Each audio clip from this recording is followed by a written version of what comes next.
Kan nyala tak pu syarat diurinang bila tak pu syarat atau gemita suami urinangnya ibarat orang preh motor ni jalan kan.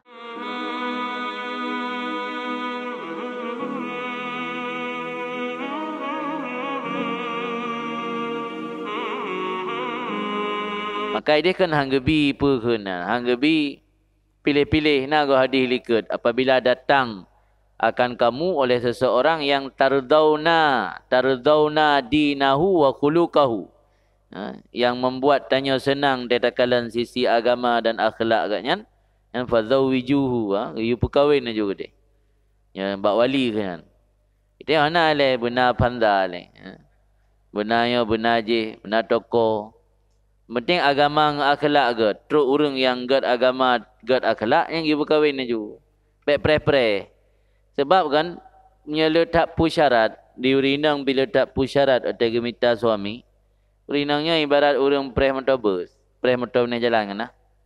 Itu ada preh motor tu dah naik jak balik kula. Nah pernah ajak kula jaman preh motor bus sekolah. Truk motor pun tak tak urang. tak urang. Alah preh motor kedua. Dan truk motor kedua kahana tak pas. Motor bangku na mah nasi. Alah preh ke tak betul. Dan truk ke ka ojek truk. Hana truk li motor, hana lewat li ka ojek. Mampas sagai ojek Honda RBT.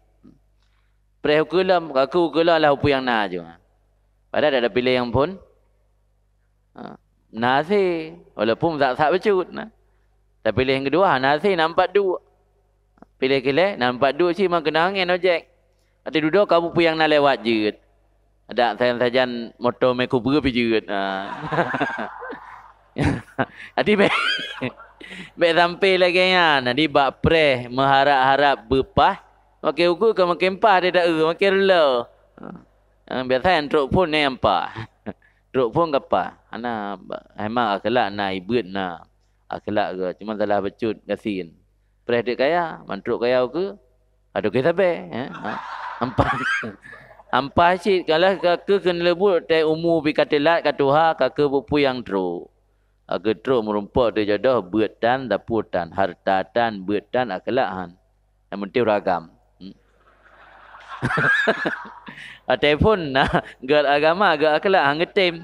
Kenapa bikin dia truk dengku yang berhai bukan apa yang mecut kana sen. Dia truk yang duduk nasen tendeng ibu hidayah baju di dan tamat. Sesi sebab nak pegat balik-balik. Aku minta lah yang lebu aku tak tahu truk. Baik sampai kan.